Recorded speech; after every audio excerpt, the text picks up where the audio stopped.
साबुन को कितना भी घिसो पर वो सफेद नहीं हो सकता है। बोलो, काजल को कोयले को कितना भी घिसा जाए, कोयले को कितना भी घिसा जाए, लेकिन कोयला कभी क्या नहीं हो सकता है, कोयला कभी भी सफेद नहीं हो सकता है घिसने से। कोयला होय ना उजरो सोमन साबुन जाए। बोलो, कोयला होय ना उजरो सोमन साबुन जाए। अगर सोमन साबुन से भी कोयले को यदि साफ किया जाए तो वो कभी उजला नहीं होता है। वो तो सिर्फ क्या है, अगर कोयले को उजला होना है, कोयले को यदि उजला होना है तो कोयले को उजला होने के लिए उसे अग्नि में तपना पड़ता है। जब वो अग्नि में तप जाता है तो कोयला क्या हो जाता है, अपने आप स्वतः ही वह उजला हो जाता है। इसी प्रकार से आचार्य में भक्ति सुंदर रूपम, भगवान की भक्ति करने से सुंदर रूप की क्या होती है, प्राप्ति होती है। हम देखते हैं कि बहुत सारे लोग सुंदर होते हैं, है ना, उनका रूप अच्छा होता है, उनको देख करके मन में प्रसन्नता होती है कि इतना अच्छा रूप कैसे पाया। तो जिनेंद्र भगवान की भक्ति करने से सुंदर रूप की क्या होती, भक्ति किस प्रकार से करें, भगवान की पूजा, भगवान का अभिषेक। लेकिन भगवान का अभिषेक जिस समय हम करें, हमें मंत्र आना चाहिए। बोलो, हमें मंत्र आना, मंत्र पूर्वक जो अभिषेक किया जाता है वह अभिषेक हमारे लिए सुंदर रूप को देने वाला होता है। क्योंकि भगवान के अभिषेक करने से मोक्ष नहीं मिलता है, श्रावक का धर्म है, इस श्रावक का धर्म है। तो श्रावक जब भगवान की भक्ति पूर्वक अभिषेक करता है कलश लेकर के, और भगवान का अभिषेक कैसे किया जाता है, जल से। किससे किया जाता है, जल से भी होता है, पंचामृत अभिषेक भी होता, दूध से, दही से, सर्वौषधि से, केसर से, पुष्प वृष्टि आदि इनके द्वारा भगवान का अभिषेक किया जाता है। और अभिषेक का जल कैसा होना चाहिए, अभिषेक का जल जो होता है कुआं का जल होना।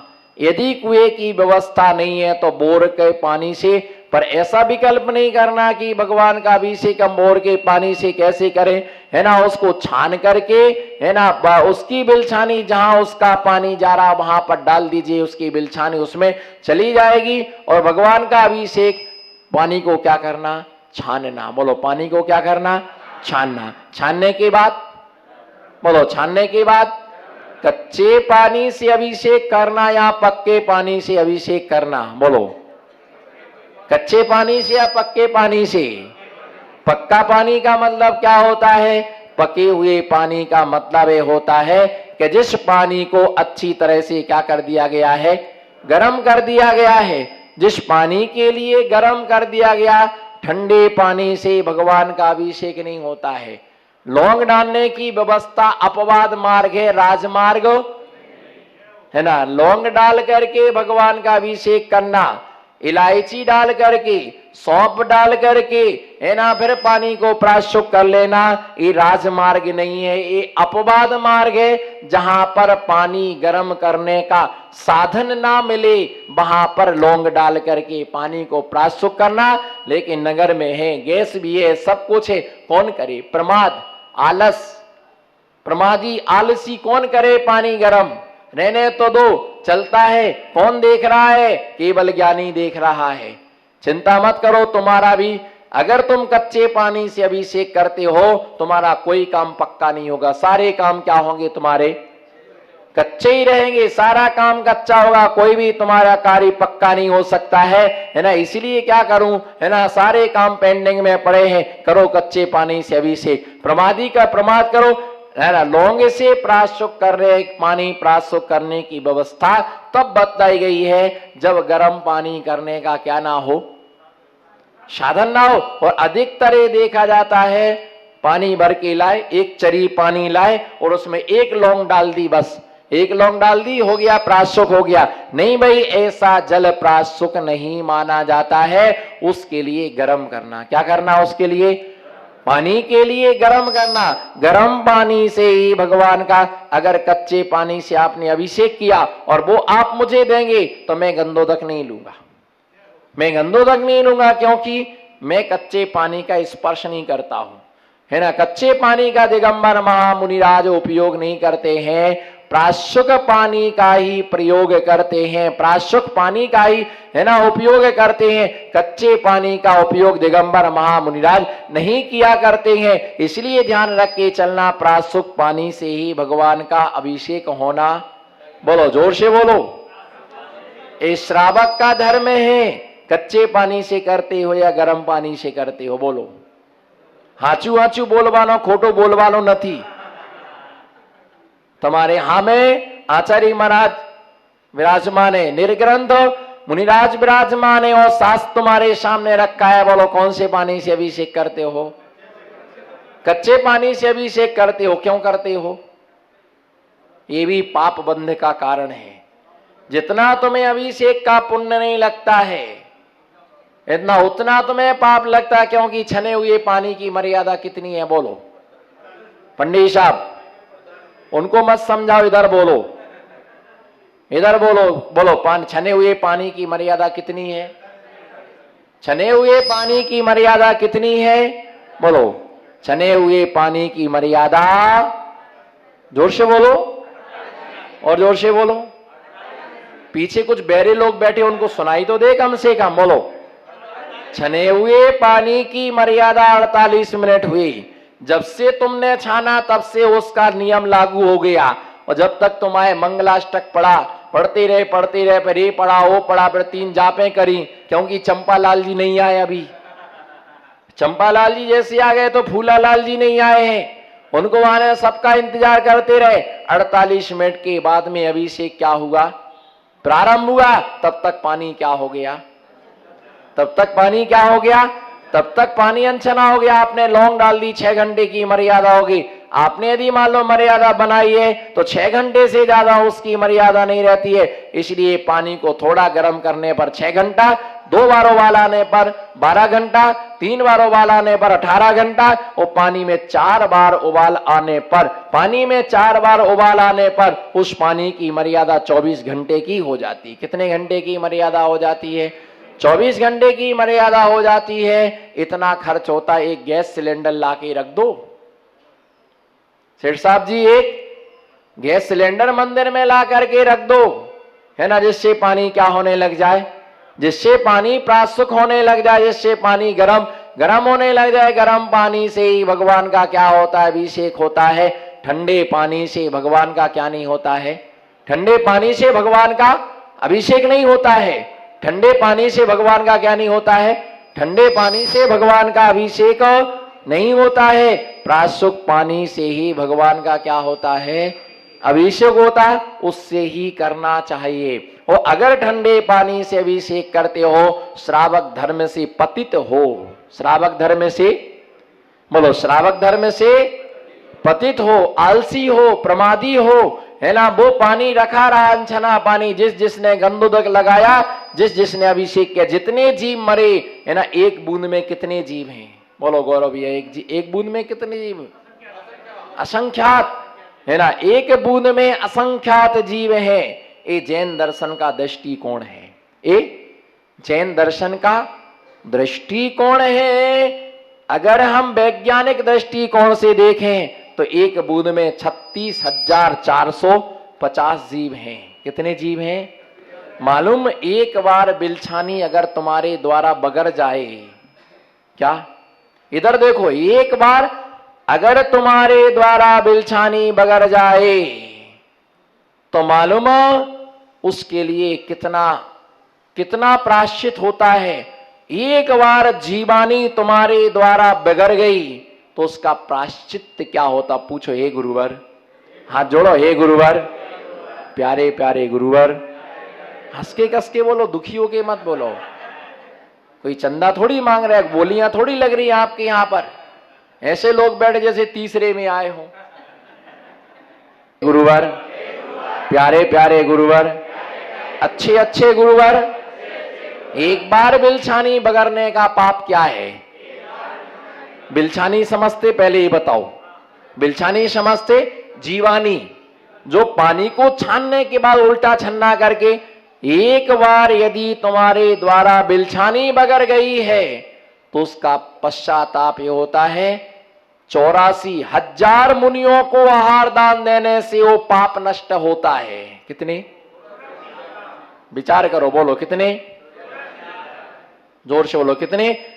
84,000 मुनि महाराज को आहार दान देने से वो पाप नष्ट होता है। अगर और उसके साथ नियम है अपने घर में चौका लगा करके 84,000 मुनियों को क्या कराओ? आहार कराओ, तब तुम्हारा वो पाप नष्ट होगा। अब आप विचार करो, जिंदगी में 84 मुनियों को आहार नहीं दिया होगा, बोलो कितनों को दिया? बोलो कितनों को दिया? मुझे तो लगता मेरे ही से उद्घाटन किया क्या? कितने मुनिराजों को बताओ आहार दान दिया है? बोलो, दिया किसी को और किसी को दिया?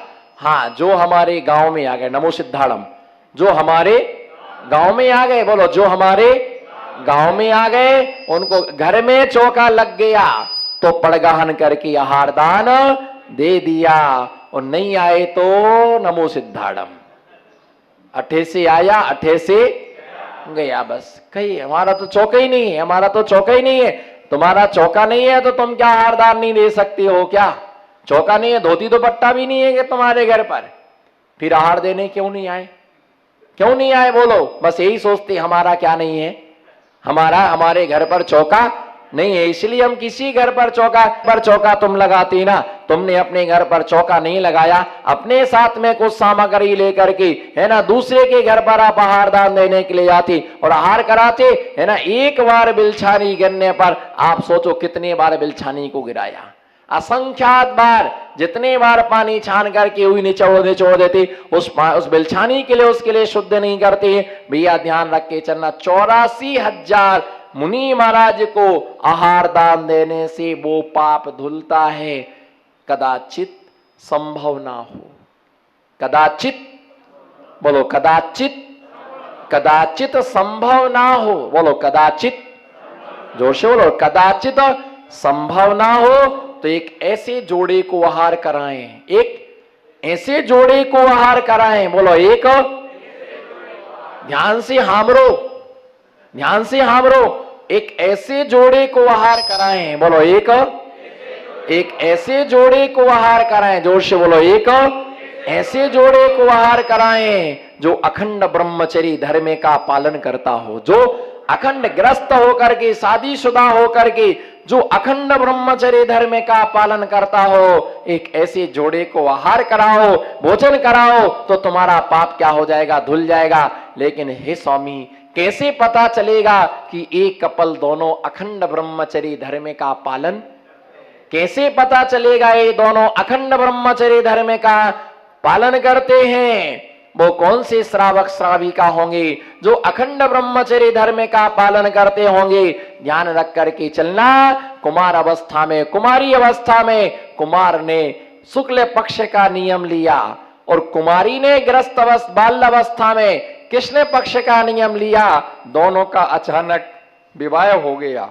दोनों का अचानक, जो लड़की थी उसने कृष्ण पक्ष में ब्रह्मचर्य धर्म का नियम लिया कि हे गुरुवर, हम कृष्ण पक्ष में आजीवन ब्रह्मचर्य धर्म का पालन करेंगे। जो कुमारी कन्या थी उसने, है ना, और जो कुमार था उसने मुनि महाराज के समागम में रहकर के शुक्ल पक्ष का नियम ले लिया। ये तो विधि का विधान है, क्योंकि शादी होते समय ये पूछा नहीं जाता है कि तुम्हारा ब्रह्मचर्य का नियम तो नहीं है ना। दोनों का नियम था और पता नहीं था, और जैसे ही पता नहीं था तो मालूम दोनों की शादी हो जाती है।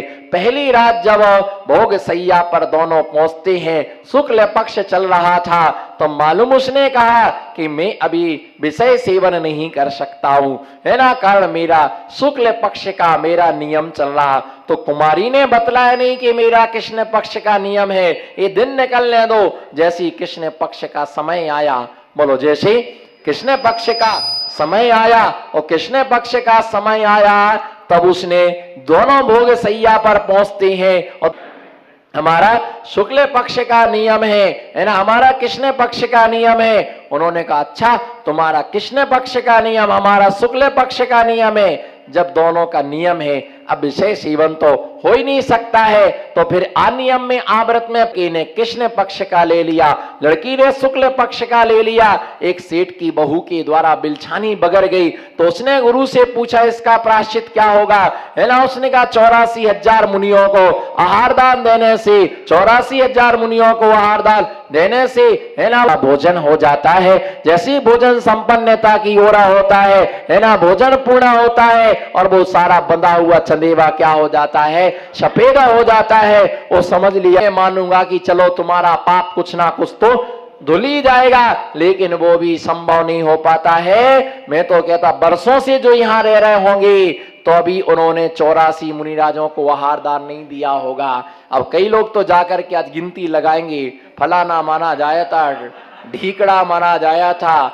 मैं तो ये कहता हूं ऐसे भी लोग हैं कि नगर में चौमासा भी हो जाए, 105 दिन का चातुर्मास होता है। कितनी? 3.5 महीना में 105 दिन होते हैं। और यदि अष्टांग गांव तक साधु रुकता है तो 120 दिन होते हैं। ऐसे बिरले श्रावक होंगे, बोलो ऐसे बिरले श्रावक होंगे, अंगुली पर गिनने लायक होंगे कि जिनने 120 दिन में 84 दिन आहार दान दिया होगा। 120 दिन में 84 दिन उन्होंने आहार दान दिया होगा। संभव नहीं होता है। वो तो सोचते हमारा चौका निपट गया, हमारी समस्या खत्म हो गई। 3 दिन का नंबर था, बोलो जय हो जय हो जय हो, बोलो जय हो, है ना। भगवान आपकी जय हो, बोलो भगवान आपकी और हमारी जैसी चाय हो। भगवान आपकी जय हो, हमारी जैसी चाय। भैया ध्यान रख करके चलना कि 84 महाराज को आहार दान नहीं दे पाते हैं, फिर 84,000 महाराज का तो आप सोचो। इसलिए गर्म पानी से ही अभिषेक होना चाहिए। ओटला पर बैठ करके गप्पा करने से कल्याण नहीं होता है। गामड़ी की भटकती आत्मा हो, है ना, ओटला पर बैठ गए, थाका लाड़ी थाकी, बोलो थाका लाड़ा, थाकी लाड़ी, थाका छोरा भाग गया, थाकी छोरी भाग गई। इतना मोटा मकान बनाया, पैसा कठे से आया।